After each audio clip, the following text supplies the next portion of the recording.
La signification du terme ministre, diakonos, dans l'original grec du Nouveau Testament, se rapporte non seulement aux diacres dans l'Église, mais aussi à tous ceux qui servent. Tous ceux qui servent Dieu et l'Évangile sont des ministres. C'est pourquoi lorsque nous citerons 4 ministres, comme nous le verrons succinctement, nous nous référerons à 4 serviteurs ouvriers du Seigneur.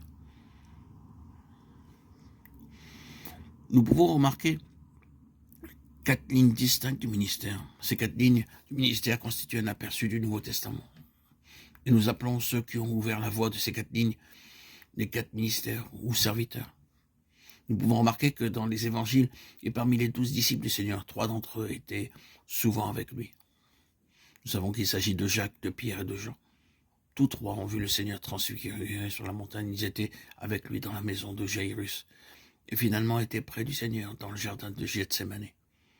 Pourquoi parmi les 12 le Seigneur a-t-il choisi spécialement ces 3 disciples? Pourquoi leur a-t-il donné une position particulière? L'une de ces raisons, c'est que Dieu les a appelés afin d'établir par eux 3 lignes distinctes du ministère dans le Nouveau Testament.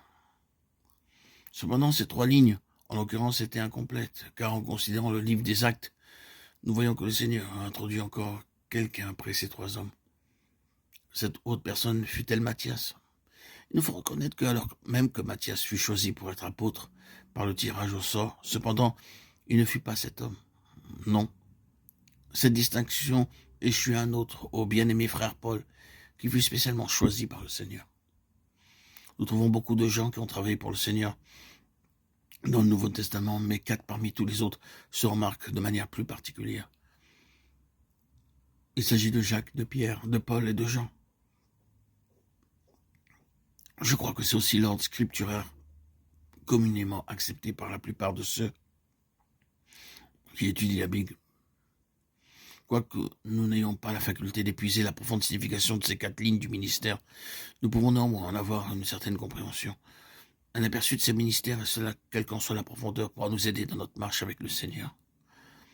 En ce qui concerne Jacques, il était celui qui se remarquait le moins parmi les 4. Il n'a écrit aucun livre. L'épître de Jacques n'a pas été écrite par ce même Jacques, mais par le frère du Seigneur, selon la chair.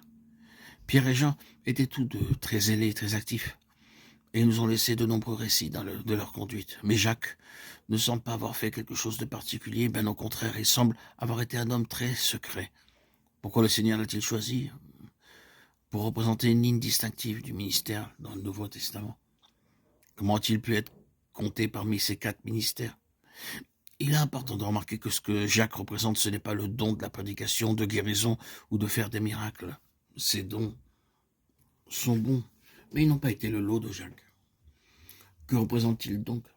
Nous devons reconnaître qu'il accomplit la plus grande et la plus exceptionnelle œuvre de tout, en ce sens qu'il fut le premier des apôtres martyrs, Acte 12, 1. La ligne ou l'aspect le plus significatif de son ministère, c'est celui de la souffrance. Malgré les particularités distinctes que nous voyons dans l'œuvre de Pierre, de Paul ou de Jean, il y a cependant une chose qui leur est commune.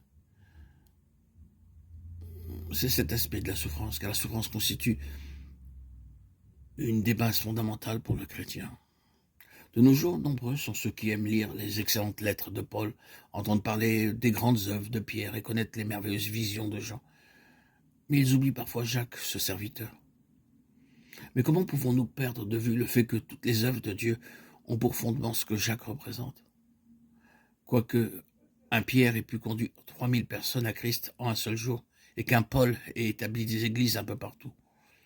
Cependant, s'il n'y a pas de Jacques, le Seigneur ne sera pas satisfait. Car lors de sa première venue dans ce monde, notre Seigneur Jésus a connu le rejet. Si donc ne souffrons pas avec lui, et cela même si nos œuvres sont excellentes, nous ne pouvons pas satisfaire son cœur. Il nous faut donc souffrir et endurer avec lui. Voilà l'enseignement. Pourquoi le Seigneur a-t-il tenu Jacques à l'écart et presque dans l'ombre? C'est parce qu'il désire lui-même mettre en lumière dans nos cœurs le caractère particulier du ministère de Jacques. Pour illustrer ce que nous voulons exprimer, disons simplement ceci.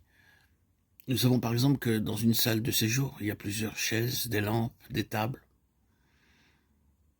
Nous avons tellement l'habitude de les voir que nous n'y pensons même plus. Supposons cependant qu'un jour tous ces objets soient ôtés, à l'exception d'une minuscule petite table.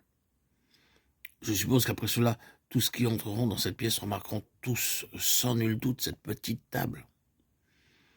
Lorsque beaucoup d'objets sont rassemblés, aucun parmi eux ne se remarque particulièrement, mais ils sont tous enlevés sauf un seul d'entre eux. Celui qui restera se remarquera de manière tout à fait évidente.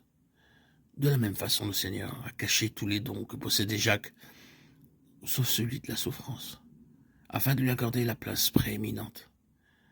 Pierre lui-même a déclaré ainsi: donc Christ ayant souffert dans la chair, vous aussi armez-vous de la même pensée. Car celui qui a souffert dans la chair en a fini avec le péché afin de vivre. 1 Pierre 4, 1. C'est seulement par la souffrance que nous pouvons tout vaincre et que le dessein de Dieu s'accomplit. Permettez-moi de déclarer en toute franchise que ceux qui ne veulent pas souffrir avec Christ ne seront pas exaltés avec lui, car seuls ceux qui ont souffert seront dignes d'être élevés. Romains 8, 17. Nous devons marcher sur les traces de Jacques.